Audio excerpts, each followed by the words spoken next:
वंदे वांछितलाभाय चंद्रार्धकृतशेखरां वृषारूढ़ां शूलधरां शैलपुत्रीं यशस्विनीं। माँ दुर्गा का सर्वप्रथम अगर कोई स्वरूप है तो वह सर्वप्रथम स्वरूप शैलपुत्री के रूप में कहा गया है। प्रथमम शैलपुत्रीं च, पहला स्वरूप क्या है माता का? शैलपुत्री का है। माता दुर्गा के सर्वप्रथम शैलपुत्री के स्वरूप में ही पूजा जाता है। शैलपुत्री के बारे में कथा है कि हिमालय के यहाँ पुत्री के रूप में चूंकि माता का जन्म हुआ था, इसी कारण से इनका यह नामकरण हुआ शैलपुत्री। इनका वाहन वृषभ है, इसलिए यह देवी वृषारूढ़ा कही जाती हैं। इस देवी ने दाएं हाथ में त्रिशूल धारण कर रखा है और बाएं हाथ में कमल सुशोभित है। यह देवी प्रथम दुर्गा स्वरूप में पूजित है। यही सती के नाम से भी जानी जाती हैं।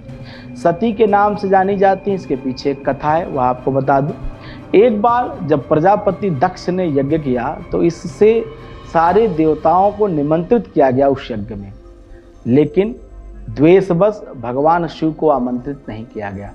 सती यज्ञ में जाने के लिए विकल हो उठी। शिव जी ने कहा कि सारे देवताओं को निमंत्रित किया गया है, उन्हें नहीं, ऐसे में वहां जाना उचित नहीं है।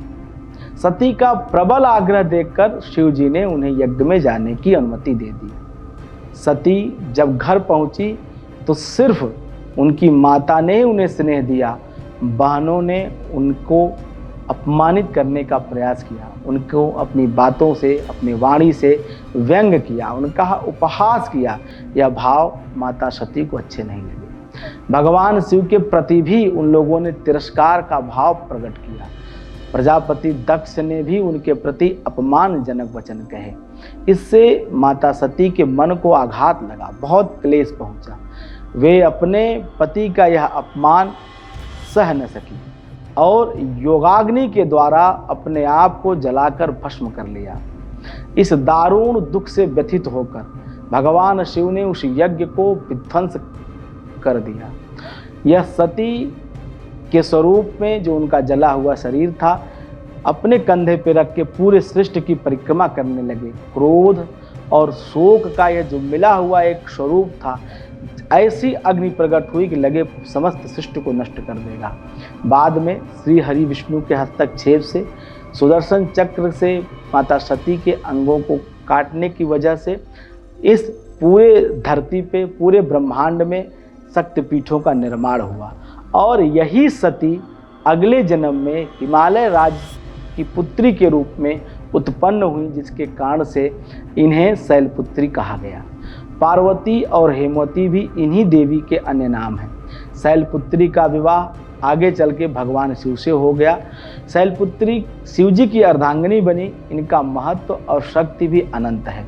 माता शैलपुत्री की पूजा करने का मतलब ये है कि आपने प्रथम चरण है, प्रथम प्रयास जो आपने किया, वो प्रथम सीढ़ी आप चढ़ गए माता की उपासना साधना के क्रम में। क्योंकि शैलपुत्री क्या है? अपने पिता के पुत्री के रूप में जानेगी। मतलब यह एक बालिका या कन्या का वह स्वरूप है जो 5 वर्ष 7 वर्ष की आयु का कन्या का होता है, जब वह अपने पिता के घर रहती है, अपने पिता के नाम से जानी जाती है और अपने पिता के प्रेम से बंधी रहती है, जिसे आप शैलपुत्री के स्वरूप में पूजा करते हैं। माता शैलपुत्री की उपासना से व्यक्ति के मन में जहाँ वह क्रम, जैसे आप समझिए जब आप पूजा आराधना के आगे बढ़ते हैं तो सबसे पहले आपके मन के बुरे विचार आपको रोकते हैं, आपको बाधा पहुंचाते हैं, वह काम नहीं करने देते। मान लीजिए आपने कोई अनुष्ठान का संकल्प लिया, तमाम बाधाएं आपको उसमें दिखाई देंगी। यही बाधाएं जब तक आती रहती हैं तब तक आप समझिए कि आप शैलपुत्री के स्वरूप से अभी आप परिचित नहीं हैं। लेकिन जब ये बाधाएं समाप्त हो जाती हैं, मन स्थिर होने लगता है, तब माता शैलपुत्री की कृपा होती है और उन्हीं की कृपा से यह संभव है। इसलिए नवरात्र का पहला दिन क्या होता है? आप कलश स्थापना करें, माता के शैलपुत्री स्वरूप का पूजन करें और जैसे एक छोटी बच्ची को आप प्यार करते हैं, लाड लगाते हैं, इस तरह से माता की पूजा आराधना इस भाव से करनी चाहिए।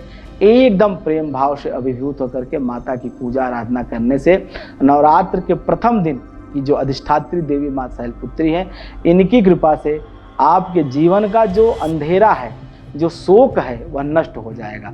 क्योंकि भगवान शिव का जो शोक था, जो सती का वियोग था, वो तभी नष्ट हुआ जब प्रभु ने माता शैलपुत्री से विवाह किया था। उसके बाद ही उनका पुनः दाम्पत्य जीवन शुरू हुआ।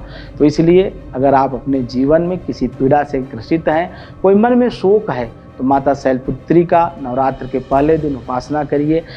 एकदम प्रेम स्वरूप से उनके प्रति चित्त और बुद्धि से एकाग्र होकर के उनकी मंत्रों का जप करें, आराधना करें। अगर आप कुछ नहीं कर सकते हैं तो सिर्फ एक देसी घी का दीपक जला करके माता के चित्र के सामने आप उनको प्रणाम करिए, साष्टांग दंडवत करिए, पूर्ण शरणागति लीजिए।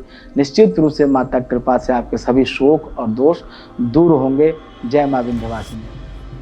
हमारे साथ जुड़े रहने के लिए देखते रहिए देश रोजाना का YouTube चैनल। सब्सक्राइब कीजिए, साथ ही देश रोजाना की खबरें सबसे पहले देखने के लिए प्रेस कीजिए बेल आइकन।